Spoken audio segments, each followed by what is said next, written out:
On a chilly January morning in 1952, a small crowd gathered in a quiet cemetery to bid farewell to a man who had filled the world with laughter. The air was heavy with sorrow, not a single chuckle to be heard. They were there to mourn Jerome Horwitz, a name most knew as the beloved comic genius. Curly, among the grieving family and friends, one figure stood out, a stranger whose presence sent a ripple of unease through the crowd. This person carried the weight of a painful past, a shadow cast over the day's somber farewell. The service unfolded in a peaceful East Los Angeles cemetery, a simple Jewish ceremony for a man who had become a legend as one-third of an iconic comedy trio. His brothers, Mo and Shemp, and his close friend Larry stood together, their hearts breaking. They weren't just burying a performer. They were saying goodbye to their little brother, a man whose life ended far too soon at 48. 2 millions. He was curly though wild, childlike soul with a voice that squeaked and a nyuk-nyuk that sparked instant joy. He was the guy who could take a pie to the face or a bonk on the head and bounce back with a goofy grin. But those closest to him knew the real story. They were burying Jerome, a man whose final years were marked by pain and struggle, far from the laughter he gifted the world. His last days weren't filled with comedy. A series of crippling strokes had robbed him of his voice and movement, trapping him in hospitals and care homes. The vibrant spark that defined him had faded, leaving behind a man broken by illness. Mo, the tough older brother who led their act, stood there as a grieving sibling, not a showman. Larry, his loyal friend, mourned the loss of a comic genius he called one. The small group of loved ones felt the weight of his absence, their memories of his warmth clashing with the cold reality of his grave. And then there was that one guest, someone who didn't belong, someone tied to the tragedy of his downfall. Their presence was a silent shock, a reminder of the pain that had brought them all to this moment. Who was this person? Why did their arrival feel like a final twist of fate for a man who lived to make others smile? To understand, you have to go back to the beginning, to a boy named Jerome. Born in Brooklyn in 1903, he was the youngest of 5 brothers, nicknamed Babe for his gentle nature. Unlike his rough-and-tumble older siblings, Babe was quiet, a dreamer. He wasn't much for school, but shone on the basketball court and glided across dance floors with a grace that turned heads. With his thick, wavy hair and charming mustache, he was a handsome young man, full of promise.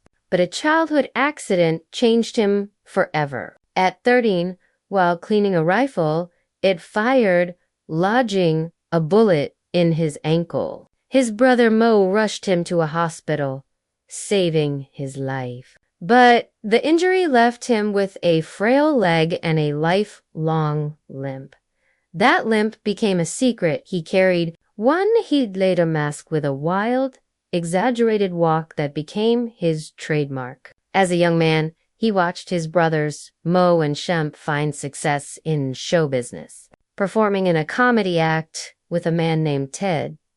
Babe dreamed of joining them, hanging around backstage, soaking in the spotlight's glow. His chance came in 1932 when Shemp stepped away, and Mo pushed for his little brother to take the stage. But when Babe auditioned, Ted took one look at his polished appearance and said no, he was too good-looking for their rough-and-tumble act. Determined, Babe made a choice that would define him. He left the room, shaved his head, bald, and ditched the mustache. When he returned, he wasn't Babe anymore. He was Curly. That moment birthed a star, but it also planted a seed of self-doubt that would grow over time. With Curly in the lineup, the comedy trio soared. His wild energy and knack for improvisation made him a fan favorite. They signed with a major studio, churning out short films that cemented their place in history. But fame came at a cost. The grueling schedule, filming all day, touring for months, wore them down, especially Curly. During wartime, they performed tirelessly for troops, spending up to 7 months on the road. The pressure was relentless, and Curly coped in ways that hurt him. Off stage, he'd escape to nightclubs, drowning his insecurities in drinks and lavish spending. He showered women with gifts, chasing affection but often finding himself broke. Mo stepped in, managing his money, trying to shield his little brother from himself.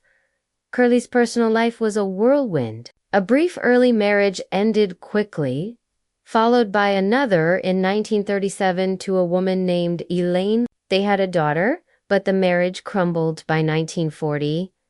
After the divorce, Curly's health began to slip. He gained weight, his blood pressure spiked, and the spark in his performances dimmed. By 1944, fans noticed the change. His voice grew hoarse, his movements sluggish. In early 1945, he landed in the hospital with a grim diagnosis: severe hypertension, bleeding in his eyes, and obesity. His body was failing. Mo begged the studio for a break to let Curly recover, but the executives refused. The films were too profitable, and Curly was pushed back to work. It was a choice that would cost him everything. If this story is hitting you hard, please share it. Let others know the real costs of the laughter we love. Mo watched helplessly as Curly the drinking, the spending, the loneliness was tearing his brother apart. Mo believed the answer lay in love. If Curly could find the right woman, maybe he'd find stability, a reason to care for himself. In late 1945, while on tour, Mo introduced Curly to a woman named Marion, a relative of a theater manager. Curly, ever the romantic, fell hard and fast. To Mo, it seemed like hope, chance for his brother to turn things around. But what Mo didn't see was the storm waiting to break. Within 2 weeks, Curly and Marion were married. It felt like a new beginning, but it unraveled almost instantly. The marriage lasted 3 months, filled with fights and bitterness. By January 1946, they separated, and Curly filed for divorce. What followed was a public nightmare. The press pounced, splashing their feud across headlines. Marion accused Curly of cruelty, painting him as a monster who yelled and lashed out. Curly countered, saying she used him, demanding half his fortune after he'd lavished her with gifts: a mink coat, a pricey watch, a Tiffany bracelet. The judge saw through her claims, calling her a gold digger and ordering her to leave town. But the victory was hollow. She walked away with half of Curly's wealth, leaving him broke and humiliated.